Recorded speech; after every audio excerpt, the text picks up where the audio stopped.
Hello everyone, welcome back to the channel. তো আজকের discussion হচ্ছে নীলচক্র সিনেমার গল্প নিয়ে। তো ট্রেলার দেখে আমরা যেটা বুঝতে পারলাম, প্রিয়ন্তী উর্বি নামে যে অভিনেত্রী আছেন তিনি সামাজিক যোগাযোগ মাধ্যমে আসক্ত একজন নারী, যার একজন বয়ফ্রেন্ড আছে। সেই বয়ফ্রেন্ড আবার টিকটকার, সাদা, কমলা, বিভিন্ন কালারের চুল আমরা কিন্তু দেখতে পেয়েছি সেই বয়ফ্রেন্ডের। তো তার সাথে একটা সম্পর্ক থাকার কারণে বিভিন্নভাবে সে তার সাথে ক্লোজড হয়, সম্পর্ক আরও গভীর হয়, একজন আরেকজনের সাথে আরও ক্লোজলি মেলামেশা করে এবং সেই প্রেমিক আবার গোপনে তার কোনো ভিডিও ধারণ করে সেটা নিয়ে পরে আবার তাকে ব্ল্যাকমেইল করা শুরু করে এবং সেটা নিয়ে সে খুবই আপসেট ছিল, যেটা আমরা ট্রেলারে কিন্তু দেখেছি। সে কান্না করছে, নিজেকে থাপ্পড় দিচ্ছে, যেখানে ইনিশিয়ালি সে একজন চটপটে তরুণী ছিল যে নাচতে পছন্দ করে, হাসতে পছন্দ করে, সে কিনা পরবর্তীতে এই ঘটনার শিকার হয়ে পুরোপুরি আপসেট হয়ে যায় এবং পরিশেষে সম্ভবত তার চরিত্রটি ছাদ থেকে লাফ দিয়ে সুইসাইড করে। এরপর দেখানো হয় তার বাবাকে, যিনি ফজলুর রহমান বাবু তার বাবার চরিত্রে অভিনয় করেছেন। তিনিও অত্যন্ত বিমর্ষভাবে ট্রেইলারে উপস্থাপিত হয়েছেন। এই যে কেস, এটা শুধুমাত্র প্রিয়ন্তী উর্বির কেস না, এছাড়া এডিশনালি আরও এরকম ধরনের কেস পুলিশ ফেস করছিল, যেটা আরেফিন শুভ বলেছে যে একই ধরনের কেস আমরা দেখতে পাচ্ছি। সো নিশ্চয়ই এটার পেছনে বড় কারো হাত আছে, এটা কোনো বিচ্ছিন্ন ঘটনা নয়।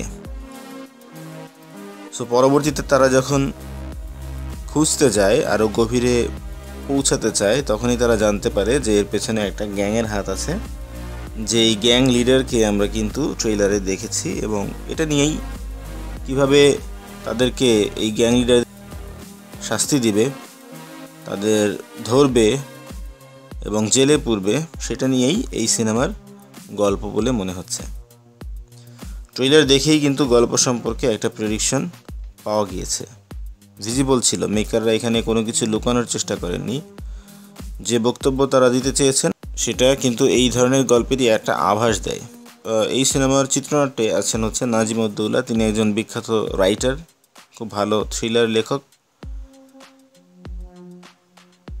তো যদি ট্রেলারেই পুরো গল্প রিভিল করে ফেলে, তাহলে দর্শক কেন সিনেমা দেখতে যাবে? এই গল্প যেটা তারা দেখাচ্ছে আসলেই কি সেই গল্প, নাকি এর পেছনে অন্য কোনো গল্প লুকিয়ে আছে? আমার কাছে ট্রেলার দেখে মনে হয়েছে আসলে গল্প এটাই হবে।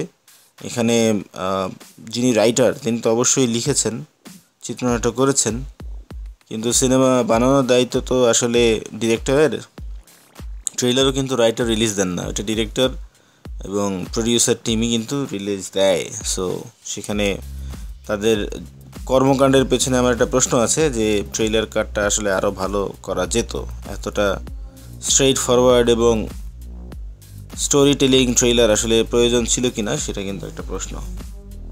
নীলচক্র সিনেমা পোস্টার রিলিজের পর যে আলোচনা, যেভাবে সবাই সেটা নিয়ে আলোচনা করেছিল, ট্রেইলার রিলিজের পরে কিন্তু নীলচক্রটা সেই রকমভাবে আলোচনায় নেই যেটা ইনসাফ আছে। এর কারণ হচ্ছে তার কন্টেন্ট। এমনিতে এর একটা পুরনো সিনেমা, গত বছর রিলিজ পাওয়ার কথা থাকলেও বিভিন্ন কারণে সেটাকে পিছিয়ে 2025 সালে নিয়ে আসা হয়েছে এবং এর মধ্যে কিন্তু বাংলা সিনেমা অনেক চেঞ্জ হয়ে গেছে। তো ইনিশিয়ালি যে অ্যাট্রাকটিভ পোস্টার নীলচক্র দিয়েছিল, সেইভাবে অ্যাট্রাকটিভ ওয়েতে ট্রেইলারটা কিন্তু তারা করতে পারেনি। এটা তাদের জন্য একটা ড্রব্যাক হিসেবে কাজ করবে এবং এই কারণেই কিন্তু আরেফিন শুভর মতো একজন নায়ক থাকা সত্ত্বেও নীলচক্র আলোচনার টেবিলে পিছিয়ে গেছে, অ্যাটলিস্ট তাণ্ডব এবং ইনসাফের পেছনে চলে গেছে। এবং এশা মার্ডার চলচ্চিত্রের যে টিজার আমরা দেখেছি, তাতে বলা যায় যে এশা মার্ডার সিনেমার পিছনেও চলে গেছে নীলচক্র। সো এটা একটা দুঃখজনক বিষয় নীলচক্র টিমের জন্য। এখন দেখা যাক, আমরা যেভাবে স্টোরি প্রেডিক্ট করেছি আসলেই সেটা হয় কিনা, সিনেমা রিলিজ পেলে বলা যাবে। নীলচক্র সিনেমা পরিচালনা করেছেন মিঠু খান, এখানে আরেফিন শুভ, মন্দিরা চক্রবর্তী, প্রিয়ন্তী উর্বি, ফজলুর রহমান বাবু সহ আরও অনেক ভালো ভালো অভিনেতা অভিনেত্রীরা এখানে অভিনয় করেছেন।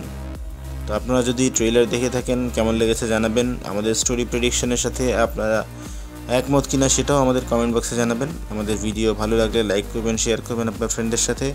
আর আমাদের চ্যানেলে যদি নতুন হয়ে থাকেন এই ধরনের আপডেট আরও পেতে অবশ্যই সাবস্ক্রাইব করবেন। কথা হবে পরবর্তীতে অন্য কোনো ভিডিওতে, সে পর্যন্ত ভালো থাকুন।